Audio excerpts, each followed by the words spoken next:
Hello students, I'm your science teacher. Hope you all are fine. Now we will start our new chapter, chapter 8th, Air and Wind. So students, in this chapter we shall learn about the air and the wind. How does the wind blows and what are the composition of the air and what are the gases that are involved in the air in our surroundings. And you all know that air is very essential for all of the living beings to survive on this planet Earth. All these topics we will discuss in our chapter. Now let's begin the chapter. Chapter 8th, Air and Wind. Now get a start. Take write the activities that pollute the air. Now students, you can look all the images and identify those activities that can pollute the air. In the first image you shown that the smoke is evolved out the factories. Smoke निकल रहा है हमारे factory से बाहर, तो ये क्या हमारा एयर को पॉल्यूट कर रहा है. So take the activity. Next is watering the plants, that doesn't pollute the air. Next is smoke is coming out from the vehicles, that pollute the air. Take the activity. Next is sneezing. Sneezing में हम क्या करते हैं, हमने अगर अपने mouth को cover कर रखा है तो हमारा एयर पॉल्यूट नहीं होगा. अगर स्नीज करते हुए हमने माउथ को कवर नहीं कर रखा तो हमारा एयर पॉल्यूट होगा. So this is the correct activity. Now next is read the chapter. Air is everywhere. All living beings need air to survive. You cannot see or touch it. You can feel air when you fan yourself, blow on your hand, or sit under a moving fan. बच्चों, हवा हर तरफ है. हवा को आप देख नहीं सकते, हवा को सिर्फ महसूस कर सकते हो, ना ही आप उसे हवा को टच कर सकते हो. सारी लिविंग बींग्स के लिए एयर बहुत ज़रूरी होती है सरवाइव करने के लिए. बच्चों, आप फील कैसे करते हो एयर को? जब फैन चलाते हो या आप अपने हैंड को ब्लो करते हो तो आपको एयर महसूस होती है, या फैन के नीचे बैठते हो तो आपको एयर लगती है. Now things air contains. Air में कौन कौन सी चीज़ें होती है? First is water vapour. Water present in gaseous form is called water vapor. Air always holds some water vapor. When we put wet clothes in the sun, they dry up quickly. The water from wet clothes goes into the air as water vapor and gets mixed with it. बच्चों, जो water हमारा gaseous form में present रहता है उसे water vapour कहते हैं. बच्चों, एयर में कुछ अमाउंट हमारा वाटर वेपर का भी होता है. आपने देखा होगा जब आपने अपने वेट क्लोथ्स ड्राई करने के लिए सनलाइट में रखते हैं तो आप धीरे धीरे वो जल्दी से ड्राई होने स्टार्ट हो जाता है. ऐसा क्यों होता है? क्योंकि उसके अंदर का जो सारा वाटर होता है सनलाइट की हेल्प से हमारा वाटर वेपर में चेंज होकर एटमॉस्फेयर में चला जाता है और आपके क्लोथ्स जो होते हैं वो ड्राई हो जाते हैं. Now students, let's see an amazing fact. Water from different water bodies like oceans, lakes and rivers evaporates and enters the air in the form of water vapor. बच्चों, वाटर जो है डिफरेंट वाटर बॉडीज से, water bodies कौन कौन सी होती है जिसमें water जो है लार्ज अमाउंट में कलेक्ट रहता है, जैसे ओशंस हो गए, लेक्स हो गए, रिवर्स हो गए. वहाँ का पानी भी क्या होता है? इवोपरेट होता है सनलाइट की वजह से, और उसका वो हमारा वाटर वेपर किस में चेंज हो जाते हैं? वाटर वेपर में इसमें चेंज हो जाते हैं, वो हमारे एयर में जाके मिक्सअप हो जाते हैं. Now next is dust. You must have seen dust settle on the surface of furniture even in a closed room. What took it there? The answer is air. Air has dust particles. They come into the air through many ways. आपको पता है, अगर आप अपने room में lock रख के मतलब रूम लॉक रखेंगे फिर भी आपका रूम जो है, फर्नीचर जो है वो गंदा हो जाता है, उस पर आपको डस्ट पार्टिकल नजर आएंगे. ऐसा क्यों होता है कि रूम लॉक है फिर भी डस्ट पार्टिकल्स हमारे रूम में एंटर कर गए? इसका रीजन है एयर. हवा जब चलती है, हवा के अंदर डस्ट पार्टिकल्स, धूल मिट्टी भी होती है जो हमारे फर्नीचर या ऑब्जेक्ट्स के ऊपर सेटल डाउन हो जाती है. Now students, let's see an amazing fact. We should always breathe through the nose. Our nostrils have tiny hair. When we breathe the air, the dust particles in it get stuck in this hair. Thus, the air that gets inside the body is filtered. बच्चों, आप सभी को पता है हम सब किसके through breathe करते हैं? सांस लेते हैं नोज के थ्रू. हमारे नोज के अंदर स्मॉल हेयर्स होते हैं नॉस्ट्रिल्स के अंदर, जो हमारे नोज में डस्ट पार्टिकल्स को एंटर करने से रोक देते हैं, ब्लॉक कर देते हैं, जिससे कि हम ब्रीथ कर पाए क्लीन फ्रेश एयर को. इसलिए हमारी एयर बॉडी में फिल्टर्ड होके जाती है. Now students, let's become a champ and do this activity. Close all the doors and windows of a room and make it dark. Make sure that the room has a window facing the sun. Now open a pane of that window slightly. You will see sun rays entering the room. You will also see dust particle floating in the air. क्या आपको देखना है कि air में dust particles भी होते हैं? इसके लिए आपको एक इंटरेस्टिंग एक्टिविटी करनी है। आपने एक रूम में गए, उस रूम को पूरी लाइट्स ऑफ कर दिया और रूम को पूरा बंद कर दिया, डोर्स भी बंद कर दिए, बस एक विंडो हमें ओपन रखनी है जहां से सन की रेज, सन की लाइट एंटर करेंगी रूम के अंदर। तो आप उसे ऑब्जर्व करिए, जब सन की रेज एंटर कर रही है रूम में तो आपको उस लाइट के साथ, एयर के साथ डस्ट पार्टिकल्स भी एंटर करते हुए नजर आएंगे, जिससे आपको ये वेरीफाई हो जाएगा कि हमारे एयर में डस्ट पार्टिकल्स भी प्रेजेंट होते हैं। Now next is smoke. Factories, trains, buses and cars give out smoke. This smoke mixes with the air when wood and coal are burnt. They also give out smoke. The smoke makes the air impure. Breathing in impure air is not good for our health. बच्चों, factories से, train से, बस से, car, vehicle से smoke निकलता है, धुआं निकलता है, और ये धुआं हमारा एयर में जाके मिक्सअप हो जाता है। या हम कोई भी चीज को बर्न करते हैं, जलाते हैं, जैसे लकड़ी जलाते हैं या कोयला जलाते हैं, उसमें से भी तो स्मोक निकलता है। ये स्मोक हमारा एयर को इम्प्योर बनाता है, और आप सभी को पता है कि अगर हम इम्प्योर एयर को ब्रीथ करेंगे, गंदी हवा में सांस लेंगे, वो हमारे हेल्थ के लिए इंजरियस है। Now next is germs.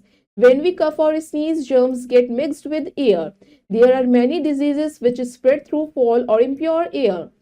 बच्चों, जब आप कफ या स्नीज करते हैं तो जो भी जर्म्स होते हैं वो एयर में मिक्सअप हो जाते हैं, और जिसकी वजह से बहुत सारे डिजीजेस जो है इम्प्योर एयर में फैल जाते हैं और उस एयर को इम्प्योर बना देते हैं या फॉल बना देते हैं। Now can you tell one question, word should be use while coughing और स्नीजिंग। बच्चों, जब हम कफिंग करते हैं या स्नीजिंग करते हैं, खांसी जुकाम होता है, तो हमें क्या यूज करना चाहिए? हमें क्लीन क्लोथ, क्लीन टॉवल का यूज करना चाहिए, क्लीन हैंकी का यूज करना चाहिए to cover our mouth. Now next is keeping air clean. It is important to keep air clean. We must breathe in clean and fresh air. Breathing in dirty air can make us ill. We can follow some steps to keep the air clean.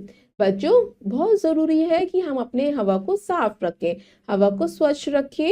बच्चों, जब भी तो हम उस clean air में breathe कर पाएंगे और हम इलनेस और सिकनेस से बच पाएंगे। कैसे हम अपने एयर को क्लीन रख सकते हैं, इसके कुछ टिप्स आप फॉलो कर सकते हैं। Now you can read the first one. Grow more plants, plants make the air clean and fresh. हमें ज्यादा से ज्यादा पेड़ पौधे ग्रो करने चाहिए, वो हमारे हवा को साफ करने में हेल्प करते हैं। Keeps the doors and windows open, allow fresh air to enter the house. हमें अपने घर की खिड़की दरवाजे खुले रखने चाहिए मॉर्निंग के समय, जिससे कि सनलाइट और फ्रेश एयर अंदर आ जाए। कीप योर सराउंडिंग्स क्लीन, हमें अपने आसपास सफाई रखनी चाहिए। स्मोक एमिटिंग प्लेसेस और व्हीकल्स शुड बी चेक, जहां से स्मोक निकलता है या फैक्ट्रीज होती है उन्हें टाइमली चेक करते रहना चाहिए। Now students pick up a champ and do this exercise with the help of an elder at home. Find out any two diseases which are caused due to polluted air. बच्चों, आपको अपने एक Elder की help से इस activity को perform करना है। आपको उनसे पूछना है कि कौन से दो डिजीज है जो पॉल्यूटेड एयर की वजह से हो सकते हैं। नाउ जैसे हो सकता है अस्थमा, इस तरीके से आप और डिजीज उनसे डिस्कस करेंगे। Your second question is write the special names given to doctors who help to treat such disease. आपको उन डॉक्टर्स के नेम बताने हैं जो इस डिजीज के लिए स्पेशलिस्ट है। Now you can fill up it exercise. Now next is wind. Moving air is called wind. When the wind moves slowly or gently, it is called breeze. And when it blows fast or strongly, it is called a storm. जो हवा चलती है उसे क्या कहते हैं? हम wind कहते हैं। जो वो विंड अच्छे से धीमी धीमी चलती है, जो हमें अच्छी लगती है, सुहानी हवा जिसे कहते हैं, उसे हम ब्रीज कहते हैं। जब वही हवा तेज ब्लो करने लगती है, स्ट्रांगली ब्लो करने लगती है, उसे हम स्टॉर्म कहते हैं, यानी तूफान का आ जाना। Now wind has direction. Wind always blows in a direction. The direction of the wind can be seen in the movement of the branches of trees, smoke from the chimneys, etc. We can measure the speed of the wind with the help of an anemometer. Now students, आपको पता है wind की direction होती है। आप wind की direction कैसे observe कर सकते हैं? जब भी आप विंड को मूव करते हुए देखेंगे तो जो ट्रीज की ब्रांचेस है, शाखाएं है ना, जिस डायरेक्शन में वो मूव कर रही है, मतलब कि विंड उसी डायरेक्शन में मूव कर रही है। या फैक्ट्रीज में से, चिमनीज में से स्मोक निकलता है, तो स्मोक किस डायरेक्शन में मूव करेगा? जिस डायरेक्शन में विंड मूव करती है। नाउ स्टूडेंट्स, आपको पता है कि जो हमारी विंड की स्पीड है वो एक इंस्ट्रूमेंट्स के थ्रू हम मेजर कर सकते हैं। उस इंस्ट्रूमेंट को हम कहते हैं anemometer. Now let's see an amazing fact. The direction of the wind can be found out by a weathercock. The beak of the cock shows us which way the wind blows. बच्चों, जो wind की direction है वो एक weather Kock के through भी major की जा सकती है। जो कॉक की बीक होती है वो हमें बताती है कि विंड किस डायरेक्शन में ब्लो कर रही है। Now next is air has force. Moving air or wind has a lot of force. It moves the things that comes in its way. Very fast and strong wind can cause a lot of damage. It can even uproot trees and blow the sheds of kacha houses. बच्चों आपको पता है जब हवा तेजी से चलती है तो उसके अंदर फोर्स होता है, इतना फोर्स होता है कि वो अपने आसपास की चीजों को बिल्कुल डिस्ट्रॉय डैमेज कर सकती है। बच्चों आपने देखा होगा जो स्टॉर्म्स आते हैं उससे कितना डैमेज हो जाता है, हाउस डैमेज हो जाते हैं, जो कच्चे हाउस की रूफ्स होती हैं वो ब्लो ऑफ हो जाती हैं। Now next is air has speed. Strong wind has very high speed. Its speed helps to sail boats and ships faster. बच्चों जब हवा तेजी से चलती है तो वो हेल्प करती है बोट्स और शिप्स को मूव करने में वाटर में। Now let's see an amazing fact. Air is used to blow instruments like flutes, trumpets and mouth organs. Air के कुछ इंस्ट्रूमेंट्स भी होते हैं जैसे फ्लूट, बांसुरी होती है जो एयर की हेल्प से म्यूजिकल नोट देती है। Now let's C new word. First word is water vapour, that means the gaseous form of water. Water का भाप बन जाना उसे हम वाटर वेपर कहते हैं। Smoke means the gray, white or black gas cloud produced by something burning. बच्चों smoke यानी धुआं, किसी भी चीज को जलाने से ग्रे, व्हाइट या ब्लैक गैस निकलती है उसे हम स्मोक कहते हैं। Dust means a fine powder of soil and other materials. मिट्टी का फाइन पाउडर या किसी भी मटीरियल का फाइन पाउडर उसे हम डस्ट या धूल मिट्टी कहते हैं। जर्म्स यानी a tiny living thing that can make us ill. एक छोटा सा लिविंग थिंग, माइक्रो ऑर्गेनिज्म जो हमें बीमार कर सकता है उसे हम जर्म्स कहते हैं। Now let's look in a nutshell. First point, all living beings need air to survive. सारे लिविंग बींग्स को एयर की जरूरत होती है सर्वाइव करने के लिए। Air always hold some water vapour. Air में वाटर वेपर की क्वांटिटी भी होती है। Smoke makes the air impure. धुएं से हमारा एयर इम्प्योर हो जाती है। Wind always blows in a direction. Wind हमेशा डायरेक्शन में ही ब्लो करती है। Moving air has a lot of force. Air की भी फोर्स होती है। Strong wind has a very high speed. जो तेज हवा चलती है उसकी बहुत ज्यादा स्पीड होती है। Now students, it's exercise time. Let's do exercise A. Write the correct option. Now you can read the statement and choose the right one. First, germs can make us. बच्चों germs क्या कर देते हैं, हमें ill कर देते हैं, बीमार। B is the right answer. Air contains water vapor and dust. So C, both A and B is the right answer. Moving air is called wind. A is the right answer. When wind moves gently, it is called breeze. B is the right answer. Air fills. बच्चों air क्या fills करती है? Air fills empty space is the right answer. Now students, let's do B exercise. Fill in the blanks. We can fill up the blank space. First is, we cannot dash or dash air, but we can dash it. We cannot see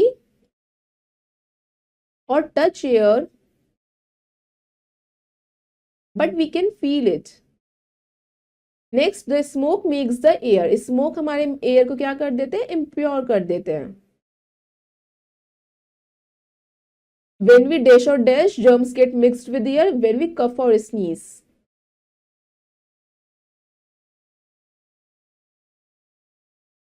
Next, we must breathe in dash and dash air. बच्चों हम किस air में breathe करते हैं? We must breathe in clean and pure air. Moving air or wind has a lot of dust particles.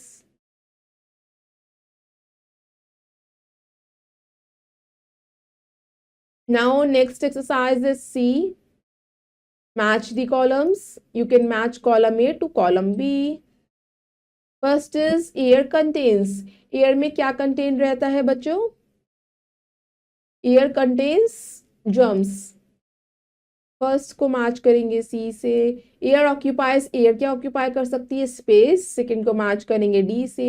Third one is air has smoke. Air के अंदर smoke भी, धुआं भी होता है।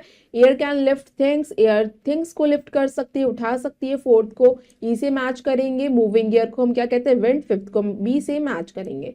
Now students, rest of the exercise you will do yourself. I hope you all students have understood this chapter. Thank you and have a nice day.